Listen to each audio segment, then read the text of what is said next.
yurub waxa ka soo cusboonaaday sharci ugu horeeyaan Ingiriiska iyo Holland bareer uga tagay sharci laga kansalayo baasaboorka laga kansalayo talaabadaasi waa talaabo hiil waa idin salaamay saaxiibada qaaliga muuqaalkani waxa uu ku saabsan yahay muuqaal dumarka Soomaaliyeed ee qurba joogta ka farxinaya markaan sida dhahayo dumarka Soomaaliyeed ee qurba joogta jooga ayuu ka farxinaya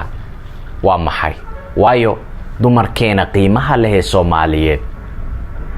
qaarkood hooyooyinka wanaagsan ayaan ka hadlayaa ayaa waxa ay ku rafaadeen in ay ayaga mar walbaba awlaada tarbiyadooda ay ayaga kaliya ku daalaan dawladaha shisheeye waxaan in badan maqalnay famil hebel ayaa caruurta dawladii ka qaadatay ayaa cadaan ka qaatay ayaa ajaanib ka qaadatay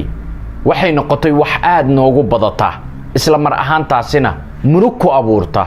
familka kale Soomaaliyeed haddaba murugtaasi oo Soomaali badan aan ka farxinin markay soo yeerto in awlaad Soomaaliyeed ay gacanta u galaan dad ajnabi ah ayaa waxa la arkayayba in dhankaasi Soomaalida ay ayaga sabab u ahaayeen taas oo habacsanaantooda iyo xanaaneynta caruurta xuquuqdii looga baahnaa aysan siin jirin wallow ay ugu badan tahayba dayacaada dhanka aabaha ka imaada taas oo aanan aabaha isla mar ahaantaasi asagoo jooga dalkii uu caruurta kula noolaa haddana aanan ka warqabin su'aasha la isweydiinayo waxay tahay aabba ku nool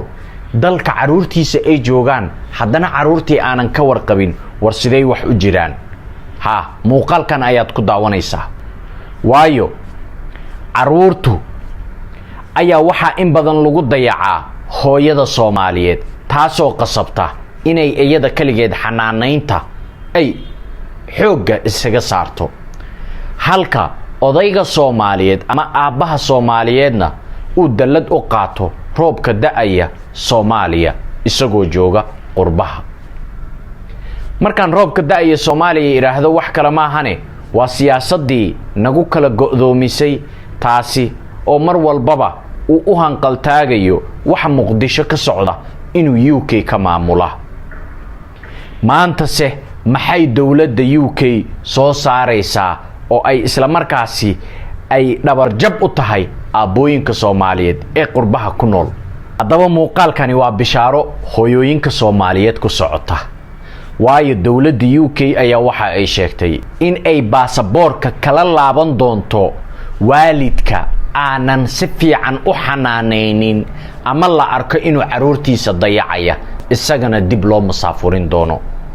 hadda waa xaqiiq waxaan isleeyahay tani waxay xuquuqda u keeni doontaa ama ay asal wanaagsan u yeeli doontaa iska warqabida caruurta Soomaaliyeed ee qurbaha ku nool iyo waalidiintooda hadday hooyadu ahaan jirtay hooyo dayacda caruurteeda ama aabuhu ahaan jiray aabbo dayaco caruurtiisa tani waxay noqon doontaa mid kaabo u sameeysa ama caruurtuba niyad u yeesha taasoo ay uga cabsan doonaan sharciyadooda iyo si aanan dib loogu celinin tarxiilka haddaba muuqaalkan qiimaha badan leh waxa ka hadlaya aabbo Soomaaliyeed isagoo isla markaasi baaqa halkan ka diraya una sheegaya inay ka digtoonaadaan sharcigan cusub oo ay dawladda Ingiriiska soo saartay adigu idaawanaya ma ku faraxsan tahay in maantay waalidka awlaada dayaca in sharciga lagala laabto mise waxaad leedahay dabcan waa sharci aanan ku wanaagsanayn in maantay loo jajuubo caruurta waalidka maxay adig kula muuqataa marka horese muuqaalka ila soo daawo kadib aynu jawaabta isugu soo laabano oo nala sheer garee muuqaalkani waliba wuxuu si gaar ah ugu socdaa haweenka Soomaaliyeed waayo caruur badan oo waxa la arkay agoon ahaan u nool balse aabahood nool yahay waa kan muuqaalka ila soo daawo yurub waxa ka soo cusboonaaday sharci ugu horeeyaan ingiriiska iyo Holland nimankii ka tagay ubadkoodoo yaryar oo ku jira xilligii koriinka oo u baahan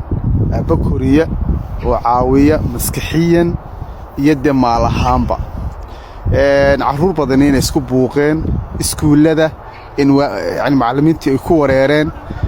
in la yiri ninkaasi haddii aanu caruurtiisii korsanin oo bareer uga tegay sharciga laga kansalayo baasaboorka laga kansalayo tallaabadaasi waa tallaabo hiil u ah caruurta iyo ubadkii yani baahida u qabaynaya aabahood la koraan iyo xilliga koriinka oo gacan ku yeesho marka kulli rag badani waa dabinka waa ku jiraan aad iyo aad baan idin salaamaya waa cabdishkuur maxamed sallallahu salaamu calaykum wa barakaatuh aad iyo aad baa mahadsan tahay haddii aad halkan soo gaartay adigoo isla markaasi sugaya dhuuxa muuqaalka uu ku saabsan yahay haddaba muuqaalkani maxay kula muuqataa in maantay awlaadu ay helaan xanaanayn gaar ah iyadoo waalidku markuu qurbaha tago qaarkood ay ka yimaadaan aabbayaasha Soomaaliyeed inay ku dayacaan waajibaadkii ka saarnaa in aabbanimo ay ka soo baxaan balse taa beddelkeedu ay noqoto mid ay ku dayacaan ayagoo aabbayaasha Soomaaliyeed siyaasad iyo balwad qol gaara ku soo xirteen haddaba maxay adiga kula muuqataa fadlan commentiga noogu soo qor sidoo kaleetana subscribe-ka iyo follow-ga hanaga iloobin tani mar kale muuqaal noocan oo kale ku kulmi doono waxaan idin leeyahay Allah idin xifdiyo